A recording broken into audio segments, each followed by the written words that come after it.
വല്ലാതെ ശ്രദ്ധിക്കേണ്ട ഒരു കൂട്ടരുണ്ട്. അത് സലഫികളല്ല, ജമാഅത്ത് ഇസ്ലാമി അല്ല, അല്ലെങ്കിൽ തബ്ലീഗ് ജമാഅത്തുകാരല്ല. അതൊക്കെ ശ്രദ്ധിക്കേണ്ട തന്നെ. അതിനേക്കാളും ശ്രദ്ധിക്കേണ്ട ഒരു സാധനമുണ്ട്. അതാണ് വ്യാജത്തരീഖത്ത്. വലിയ ദുർമാർഗികളാണ്.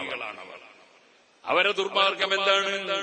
അവര് സുന്നത്ത് ജമാഅത്തിന്റെ ആലിമീങ്ങളുടെ വിശ്വാസം തകർക്കാൻ വേണ്ടി എന്തും പറയും, എന്തും ചെയ്യും, എന്ത് കളവും പറയും എന്ന് മാത്രമല്ല, സാധാരണക്കാരെ വഞ്ചിക്കാൻ വേണ്ടി അവർ മഖബറയിൽ പോകും. സാധാരണക്കാരെ വഞ്ചിക്കാൻ വേണ്ടി മൗലിദ് ഓതും. അവർ സാധാരണക്കാരെ വഞ്ചിക്കാൻ വേണ്ടി റാത്തീബ് ചൊല്ലും. അവര് സാധാരണക്കാരെ വഞ്ചിക്കാൻ വേണ്ടി ഔലിയാക്കളെ ബഹുമാനം പറയും. അപ്പൊ ആൾക്കാർ വിചാരിക്കും ഇവർക്ക് കുഴപ്പമൊന്നുമില്ല. അങ്ങനെ വിചാരിച്ചു പോകരുത്. അതും ഈമാൻ തെറ്റിക്കുന്ന പരിപാടി തന്നെയാണ്. അതെങ്ങനെയാ ഉസ്താദ് നിങ്ങൾക്ക് മനസ്സിലാകുക? അത് മനസ്സിലായാലും നിങ്ങൾക്ക് ഓരോന്നും എങ്ങനെയാ മനസ്സിലായാലും, നിങ്ങൾക്ക് എങ്ങനെയാണെങ്കിൽ രോഗം ഉണ്ടോ ഇല്ലേ എങ്ങനെയാ മനസ്സിലായാലും ഡോക്ടറെ കാണിച്ചിട്ട് നിങ്ങൾക്ക് ഒരു മരം മൂന്നാജി ഇരിക്കുന്നുണ്ട് ഇവിടെ. മൂന്നാജിട്ടുണ്ട് ഒരുപാട് തേക്കെടുത്ത ആളാണ്. ഒരു മരം അത് തേക്കാണോ അല്ലേ എന്നെങ്ങനെയാ മനസ്സിലാകുക? അത് മരത്തിനെ കുറിച്ച് വിവരമുള്ളവരെ കൊണ്ട് പരിശോധിപ്പിച്ചാൽ മനസ്സിലാവും. നിങ്ങൾക്കൊരു നല്ല കളറുള്ള ഒരു സാധനം കിട്ടി, ഇത് പൊന്നാണോ പൊന്നല്ലേ എന്നെങ്ങനെയാ മനസ്സിലാകുക? അതിന് പൊന്നിന്റെ പണിക്കാരെ കാണിച്ചു നോക്കിയിട്ട് അവർ വരച്ചീട്ട് കാണിച്ച് പറഞ്ഞു തരും. ഇതുപോലെ ഒരു സാധനം പേച്ചതാണോ അല്ലേ എന്നെങ്ങനെയാ മനസ്സിലാകുക? അത് ആലിമീങ്ങളോട് ചോദിക്കണം. ആലിമീങ്ങൾ പറഞ്ഞു തരും ഇന്നത് വെളിച്ചതാണ്, ഇന്നത് വെളിച്ചതല്ല എന്ന് പറഞ്ഞു തരും. നിങ്ങൾക്ക് മനസ്സിലായില്ലേ? അപ്പൊ ഓരോന്നിനും വിവരമുള്ളവർ പറയുന്നതാണ് കേൾക്കേണ്ടത്, ജാഹിലീങ്ങൾ പറയുന്നതല്ല കേൾക്കേണ്ടത്. നിങ്ങൾ കണ്ടോ ഒരു ബുക്ക്, ഇതൊരു വ്യാജത്തരീഖത്തുകാരെ ബുക്കാണ്. പേര് ഞാൻ പറയില്ല. പറയാത്തെന്തറിയോ? പറയൽ ആവശ്യമായി വരുമ്പോ പറയും.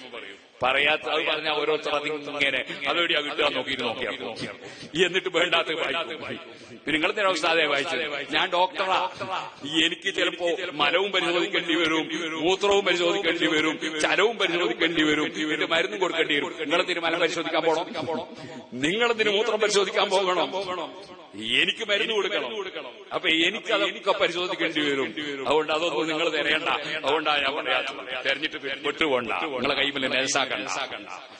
നിങ്ങളെ കയ്യോന്ന് ചോദിക്കും എന്നോട്. എന്റെ കൈ കുറയിട്ടിട്ടുണ്ട്. അങ്ങനെ നെസ് കരളുന്ന കൈയല്ല. മനസ്സിലായില്ലേ? ഞാൻ കൈക്ക് ഉറച്ച് സ്വീകരിച്ചിട്ടുണ്ട്. അതിന്റെ പ്രതിരോധ ശക്തിയും അല്ലാതെ തൗഫീഖ് കൊണ്ട് ഉസ്താദുമാരെ ബർക്കത്ത് കൊണ്ട് കിട്ടിയിട്ടുണ്ട്. അതുകൊണ്ട് നിങ്ങളത് തിരയാൻ പോണ്ട. ഞാൻ പറഞ്ഞു വരുന്നത് നിങ്ങളൊന്ന് മനസ്സിലാക്കാൻ വേണ്ടി, ഒരു ഉദാഹരണത്തിന് വേണ്ടി നിങ്ങൾ മനസ്സിലിരിക്കട്ടെ എന്ന് വിചാരിച്ച് പറയാണ്. ആളുകൾ പേച്ചിട്ട് പറഞ്ഞ കാര്യമല്ലോ.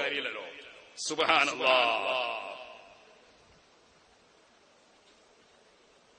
ഒരാളെപ്പറ്റി പറയാണ്, അള്ളാഹുവിന്റെ ഇസ്കിനായി 3 വർഷത്തോളം ഏകാന്തവാസം അനുഷ്ഠിച്ചു.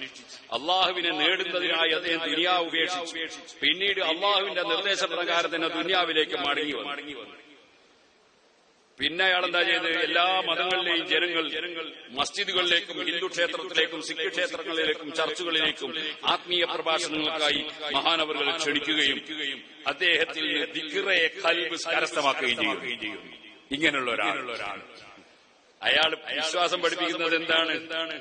അയാളെ വിശ്വാസത്തിന്റെ ഒറ്റ മോഡൽ മാത്രം ഞാനൊന്ന് വായിക്കാം, കേട്ടോളി. അള്ളാഹു ആത്മാക്കളെ സൃഷ്ടിക്കുവാൻ ഉദ്ദേശിച്ചപ്പോൾ അവൻ പറഞ്ഞു കുൻ ഉണ്ടാവുക. അങ്ങനെ എണ്ണമറ്റ ആത്മാക്കൾ ഉണ്ടായി. അള്ളാഹുവിന്റെ തൊട്ട് മുന്നിൽ അള്ളാഹ് എന്ത് മുന്ന്, എന്ത് പിന്ന്, എന്ത് വലത്ത്, ഇടത്ത്. ഇത് സെലഫികളെ വിശ്വാസ. എന്ത് അള്ളാഹ് വലത്തുണ്ട്, ഇടത്തുണ്ട്, മുന്നുണ്ട്. അത് തന്നെയാണ് ഈ കള്ളത്തരീഖത്തുകാരൻ പറയുന്നത്. പറയാണ് അള്ളാഹുവിന് തൊട്ട് മുമ്പിൽ കാണപ്പെട്ടത് നബിമാരുടെ ആത്മാക്കളായിരുന്നു. രണ്ടാമത്തെ നിരയിൽ ഔലിയാക്കൾ ആത്മാക്കളും, മൂന്നാമത്തെ നിരയിൽ മോമിനീങ്ങൾ ആത്മാക്കളും, അതിന് പിന്നിലായി സാധാരണ ജനങ്ങൾ ആത്മാക്കളും നിലകൊണ്ടു. അള്ളാഹുവിന്റെ അടുക്കൽ നിന്നും ദൂരെയുള്ള വരിയിൽ സ്ത്രീകളുടെ ആത്മാക്കളും, അതിന് പിന്നിൽ മൃഗാത്മാക്കളും, പിന്നെ സസ്യാത്മാക്കളും, പിന്നെ ധാതു ആത്മാക്കളും കാണപ്പെട്ടു. ഇവര് വിചാരിച്ച് ബാലിന്റെ സാസ് പോലെ അള്ളാഹ് ഒരു സാസ് ഉണ്ടാക്കിയിട്ട് പെണ്ണുങ്ങൾ അങ്ങ് ദൂരെ. അള്ളാഹ് എന്ത് ദൂരെ അള്ളാഹുവിനെന്ത് അങ്ങനെ ഒരു ദൂരമുണ്ടോ അള്ളാഹുവിന്? എന്ന് പറയാണ് പെണ്ണുങ്ങൾ ദൂരെയായി പോയി. അള്ളാഹ് എന്തെന്താ സംഭവിച്ചതെന്നായിരിക്കും. ധാതു ആത്മാക്കൾക്ക് ചലിക്കാൻ കഴിവില്ലായിരുന്നു. അള്ളാഹുവിന്റെ വലതുവശത്തും മലക്കുകളും. അള്ളാഹ്ക്ക് മലക്ക് കൊടുത്തൊക്കെ സെലഫികളെ വാദ. അള്ളാഹുവിന്റെ വലതുവശത്ത് മലക്കുകളും അതിനെ തുടങ്ങി സ്വർഗീയ സ്ത്രീകളുടെ റൂഹുകളും സ്ഥാനം പിടിച്ചു. അവർക്ക് അള്ളാഹുവിനെ മുഖം കാണുവാൻ കഴിഞ്ഞിരുന്നില്ല. അള്ളാഹ്ക്കൊരു മുഖം, ഇത് മുജാഹിദിന്റെ വാദമാണ്, സെലഫിന്റെ വാദം. അള്ളാഹ്ക്ക് മുഖമുണ്ട്. അങ്ങനെ അള്ളാഹിന്റെ മുഖം കണ്ടില്ല. മലക്കുകളും ആ പെണ്ണുങ്ങളൊന്നും അള്ളാഹിന്റെ മുഖം കണ്ടില്ല. ഇവര് പറയാ ഇക്കാരണം കൊണ്ട് മലക്കുകൾക്ക് അള്ളാഹുവിനെ കാണുവാൻ കഴിയില്ല. അള്ളാഹുവിന്റെ മുഖം കാണാൻ കഴിയാത്തതുകൊണ്ട് മലക്കുകൾക്ക് അള്ളാഹിനെ കാണാൻ കഴിയൂല. അതിന് പിന്നിലായി ഉണ്ടായിരുന്ന നൂരീ മുവക്കിലുകളുടെ ആത്മാക്കളായിരുന്നു. അവര് പിന്നീട് നബിമാരുടെയും ഔലിയാക്കളുടെയും സഹായികളായി ഭൂമിയിൽ വരികയുണ്ടായി. അള്ളാഹുവിന്റെ ഇടതുവശത്ത് ജിന്നുകളുടെ ആത്മാക്കളും ശേഷം ദുരാത്മാക്കളും ദുഷ്ടാത്മാക്കളും നിലകൊണ്ട് ഇപ്പോട്ടർ ഭൂമിയിൽ വന്നതിന് ശേഷം ഇബ്ലീസിനെ അവന്റെ ജോലികളിൽ സഹായിച്ചു. ഒരു പുതിയ അഖീദ പറയാണ് ഈ കള്ളത്തരീഖത്തുകാരൻ ചെയ്യുന്നത്. എന്നിട്ട് പറയാണ് അള്ളാഹുവിന്റെ ഇടതും വലതും വശങ്ങളിലുള്ള ആത്മാക്കൾക്കും വിദൂരതയിൽ നിലകൊണ്ട സ്ത്രീകളാത്മാക്കൾക്കും ദൈവിക വെളിപ്പാടിന് സാക്ഷ്യം വഹിക്കാൻ കഴിഞ്ഞിരുന്നില്ല. ഇക്കാരണത്താൽ ജിന്നുകൾക്കും മലക്കുകൾക്കും സ്ത്രീകൾക്കും അള്ളാഹുവിനോട് സംസാരിക്കാൻ കഴിയുമെങ്കിലും അവർക്ക് അവനെ ദർശിക്കുവാൻ സാധിക്കുന്നതല്ല. ഇനി ഇതിൽ വേറെയും കുറെ തോന്നിയാസം ഉണ്ടാവുന്ന ഞാൻ വായിക്കുന്നില്ല. ഇതിൽ അള്ളാഹ്ക്ക് മണവാറ്റിണ്ട് എന്ന് പറയുന്നത് മനസ്സിലായില്ലേ? അതുപോലെ കടുത്ത തോന്നിവാസം, പച്ച കുഫ്ർ, ഈമാൻ നഷ്ടപ്പെട്ടു പോകുന്ന കുഫ്ർ. ഇത് തരീഖത്തിന്റെ ശൈഖാണ് പോലും, മുറബിയായ മുർശിദായ ശൈഖാണ് പോലും ഇങ്ങനെ തരീഖത്തിന്റെ പേരിൽ ഈമാനിൽ നിന്ന് കുഫ്റിലേക്ക് കൊണ്ടുപോകുന്ന ധാരാളം കക്ഷികളുണ്ട്. അങ്ങനത്തെ കക്ഷികളാണ് റാഫിലത്തിനെ പിന്തുടർന്നവരാണ് അവർ. റാഫിലത്തിന് ടീമുണ്ടായിരുന്നു. അബൂബക്കറുല്ലാഹിന്റെ വെളിച്ചുപോയി, ഉമറുല്ലാഹിന്റെ വെളിച്ചുപോയി ഇതൊക്കെ പറഞ്ഞവരാണ് അവർ. ആ റാഫിലത്തിനെ പിന്തുടർന്നവരാണവർ. ആ റാഫിലത്താണ് അള്ളാഹ് കയ്യും കാലും വലത്തു കൊടുത്തൊക്കെ ഉണ്ട് എന്ന് പറഞ്ഞത്. അതാണ് സെലഫികളും പിന്തുടർന്നത്. ആ റാഫിലത്തിൽപ്പെട്ട ഒരു ടീമാണ് മുമ്പ് പറഞ്ഞിരുന്നത്. എന്ത് ഞാൻ ഇവിടെ വെച്ച് പറഞ്ഞിരുന്നു. എന്ത് പറഞ്ഞു? അലി ഇബ്നു അബീ ത്വാലിബ് റളിയല്ലാഹു അൻഹുവിനെ ലോകത്തിന്റെ മുഴുവൻ നിയന്ത്രണങ്ങളും അല്ലാഹ് ഏൽപ്പിച്ചു കൊടുത്തു. ഫഹുവൽ ഖാലിഖുസ് സാനി. അലി ഇബ്നു അബീ ത്വാലിബ് രണ്ടാം പഠിച്ചവനാണ്. അതന്നെയാണ് വ്യാജത്വരീഖക്കാരൻ കേരളത്തിൽ പാടിയത്. ആരാധികളെ പടച്ചോന് മടവൂരി ഞങ്ങളെ പടച്ചോനാണ്. ഇതൊക്കെ പിഴച്ച് നരകത്തിലേക്ക് ജനങ്ങളെ നയിക്കുന്ന വ്യാജത്വരീഖത്തുകളാണ്. അതിലും എന്റെ മുസ്ലിമീങ്ങൾ പെട്ടുപോയാൽ അതാ നിങ്ങളെ ഈമാൻ പോയി പോകും കേട്ടോ. ഈ കക്ഷികൾ പറയുന്നത് നിങ്ങൾ ഏത് മതമായാലും തരക്കേടില്ല, അതേ സമയത്ത് ദിക്റുൽ ഖൽബുണ്ടായ മദീനാണ്. ഈ എന്താണ് ദിക്റുൽ ഖൽബ്? അല്ലാഹ് പറഞ്ഞതോ ഒരായത്ത് ഞാൻ ഓതി കേൾപ്പിച്ചത് കൂടി നിങ്ങളെ കേൾപ്പിച്ച് നിർത്തട്ടെ. ഇസ്ലാമല്ലാത്തതിനെ വല്ലവനും ദീന് അതാ സ്വീകരിച്ചാൽ അവനിൽ നിന്നത് സ്വീകരിക്കപ്പെടൂല. അവൻ ആഖിറത്തിൽ നഷ്ടപ്പെട്ടവരിൽ പെട്ടവനാണ്. എന്നിട്ട് അല്ലാഹ് പറയാണ് കൈഫയഹ്ദില്ലാഹു ഖൗമൻ കഫറൂ ബഅദ ഈമാനിഹിം.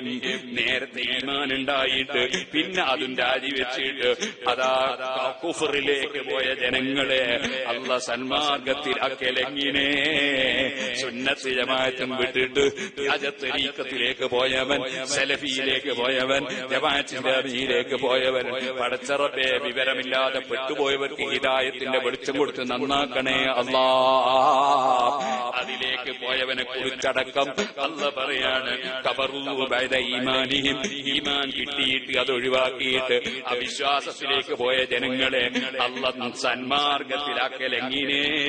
വശഹിദു, അവര് സാക്ഷ്യം വഹിച്ചതായിരുന്നു അന്നർ റസൂല ഹഖ്ഖുൻ, അല്ലാഹുവിന്റെ റസൂൽ സത്യമാണെന്ന്. വജാഅഹുൽ ബയ്യിനാത്ത്, അവർക്ക് തെളിവുകളൊക്കെ കിട്ടിയതുമാണ്. എന്നിട്ട് അവരതും വിട്ടിട്ട് ഇസ്ലാം മതം തന്നെ ആകണമെന്നില്ല എന്നിവരെ പറയുന്ന സ്ഥലത്തേക്ക്, അല്ലാഹുവിന്റെ പുറമെ വേറെ പടച്ചവനുണ്ടെന്ന് പറയുന്ന സ്ഥലത്തേക്ക് അതപ്പതിച്ചല്ലോ. വല്ലാഹു ലാ യഹ്ദിൽ ഖൗമൽ ളാലിമീൻ. അക്രമികളായ ജനങ്ങളെ അല്ലാഹ് സന്മാർഗത്തിലാക്കൂല നബിയെ. അവർക്ക് എന്താ കിട്ടാൻ പോകുന്നത്?